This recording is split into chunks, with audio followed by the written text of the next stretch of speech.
They had owned the dog for 4 years before he ever growled at the baby. Renee had been a fire captain for 13 years. She knew the cadence of a real emergency. This was not that. This was Daisy, 4 years old, 92 pounds, doing something he had never done in 4 years. She made coffee. She told herself she would deal with it after breakfast. That sounds like, how well did this work on Warner? In other people's houses. In her training, she had learned that the most dangerous moment for a family was the morning the older pet decided the baby was now competition. She had counseled families. She had taken the call from the ER the night a Labrador, 8 years old, beloved, had bitten a 2-year-old. This morning, in her own kitchen, she was certain the dog was guarding food the toddler had dropped, territorial, escalating. She called Eric at work. He said the things husbands say when they do not want to upset their wives. He said, "Are you sure?" He said he has never done anything. But she could hear the shift in his voice. Daisy watched her from the corner of the kitchen. He had not looked away. If you stay for stories about what animals sense before we do, you're in the right place. Subscribe so you don't miss the next one. The decision happened in 20 minutes. Renee put Daisy on the back porch and slid the glass door shut.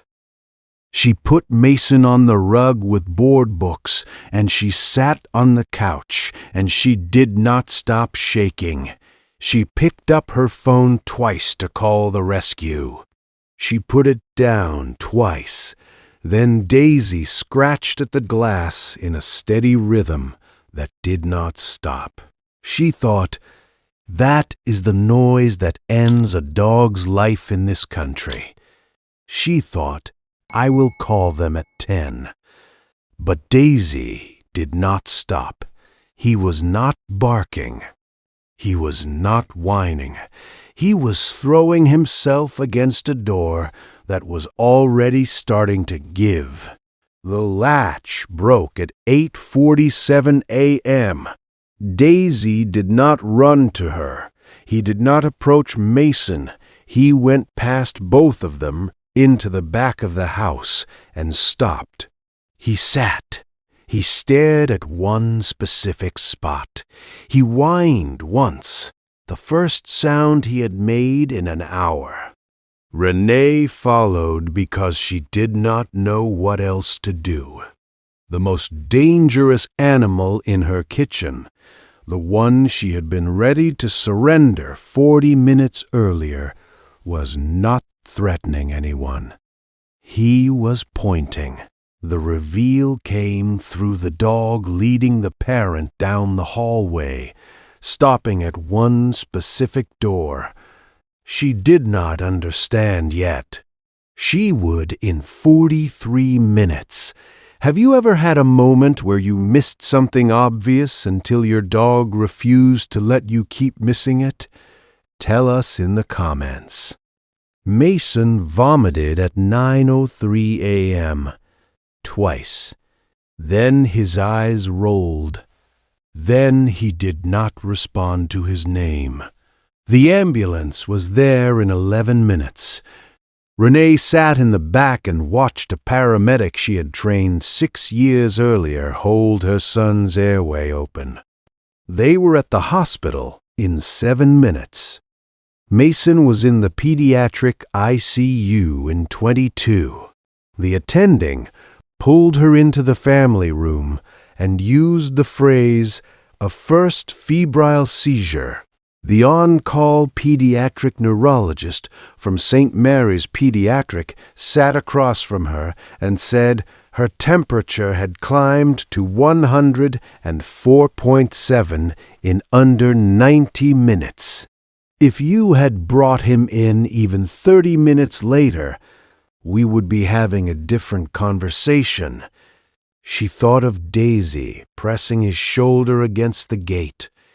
She thought of him staring, not at her son, but past him. She understood, all at once, that it had never been aggression.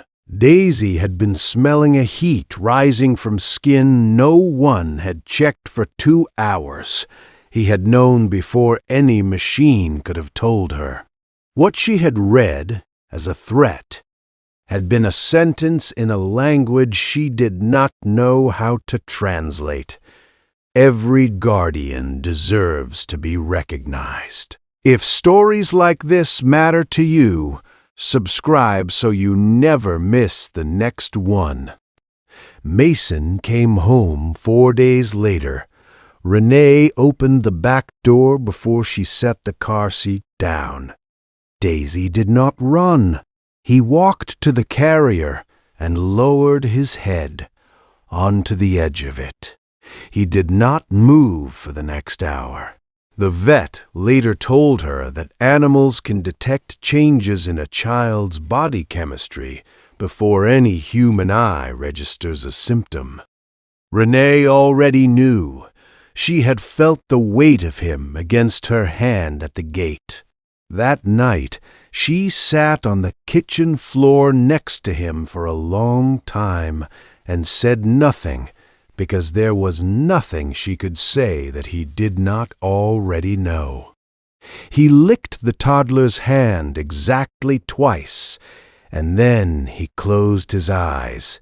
Somewhere in this country, tonight another animal is doing the same thing for another family, and nobody knows yet.